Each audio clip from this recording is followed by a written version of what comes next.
Ryder truck that'll become a box truck shortly. I picked it up in Laredo, Texas. I had to spend all weekend on the bus from Boise, Idaho to Laredo because I got off in Lamer, Colorado, because I couldn't take more than a day of worth of the bus. So I stayed the night in Lamer, and then I ended up having to stay another night to wait for the bus to get back on again, which took all weekend, which is when I was going to deliver this was over the weekend, but now it's Monday, December 20th, or something like that, maybe Tuesday now, I don't know. Stayed at Rhode Island, or Roadway in Beeville, Texas. This run takes 1,165 miles to complete. I'm at 1,000 miles left, so I did like the 165 miles yesterday from Laredo. And I'm going to be going to Rydal, Georgia with it. It's going to become a box truck for riders. You can see right there on the passenger side.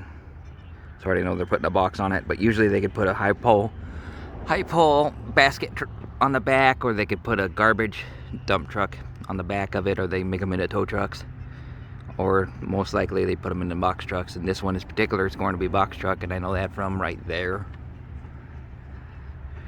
Ryder rental truck. So I'm taking it up to Rydal, Georgia. This is 1,165 miles from Laredo. I got 1,000 miles left. I'm gonna do 500 miles today, 500 miles tomorrow.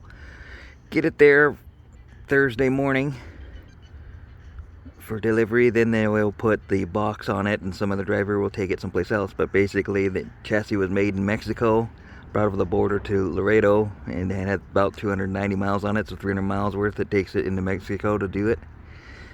And then they drop the chassis off in Laredo at the staging yard. And then a driver like me comes along and brings it to wherever they're going to take it to put on a body shop, to put the box truck or the high pole utility bed or whatever they're going to put on the back, a tow bed, whatever. In this case, it's going to Rydal, Georgia to get a box truck on it, or the box for it on it. And then some other driver, or else maybe even Ryder's company driver, will go get it from there and bring it over to a rental place where this will start its life. I just thought I would show you the cutaway.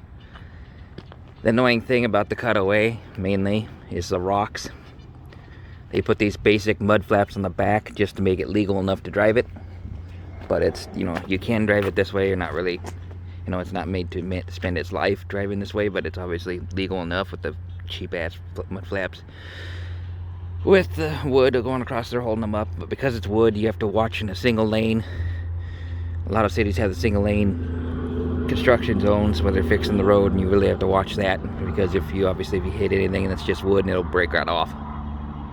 The other thing about it is these are brand new tires on this dually axle, and they spit rocks toward the front there, and I've asked about it. You can't cover that up with cardboard even if I wanted to, not to mention it would take a lot of my tape to cover it up with cardboard, and on top of that I believe duct tape would be about the only way that would actually stick the cardboard up good. The painter's tape or auto tape that I have, I don't think would hold it up. It barely holds the decals up on the outside. At least with quality, since this is a quality run and not Synergy, I could just tape up the DOT decal on the front window, because that's legally all the DOT requires, that you could visibly see that DOT number from the front windshield. I wish Synergy would run like that, but because they have motorhomes, they want to make it more obvious that it's commercial, because a motorhome can be personal. Versus these are always commercial. Usually. You rent it out personal reasons, but the vehicle itself is commercial. And so on Synergy, the commercial plate, or the commercial number like Ryder's commercial DOT number would be here. Technically we do or don't have to tape that up, because we're only in transport for that. As long as I have that one up, I don't technically have to cover that one up to make it legal. If you didn't have the one in the top covered up, you'd have to cover that one up. But it also depends per state. Some states don't like that, some do. I put my front plate up even though I don't have to. Any state except for the state of Indiana, you don't have to have the front transport plate up. Only in Indiana you do, because 85% of the RVs are made there in Indiana, and so they made it a requirement that everybody that transports, whether they're transporting RVs or what, have to be front and back plate. I started putting my back plate up in the window like that, even though it's not the greatest of places, because when I first started, I had it strapped to the wood thinking this will be perfect. Everything else is strapped there, I might as well just strap it to that, and it's far enough in, or you could strap it there or whatever. either way, I've lost plates this way, and so I got tired of losing plates. And this way now, if I lose the plate, even if the windshield breaks, there's a 50-50 chance or more that it's going to fall behind the seat and not out the window, and so I won't lose the plate. And at $75 to $100 per pair of plates, I don't want to lose them. So fuck it, I'm just going to put it up on top and tape it off there, and I'm not the only one that I've got that idea from other people that I've seen doing it, so it's quasi-legal by that. And it technically is legal as long as it's visible from the back, and again, that depends on per state whether they really bug you about it or not.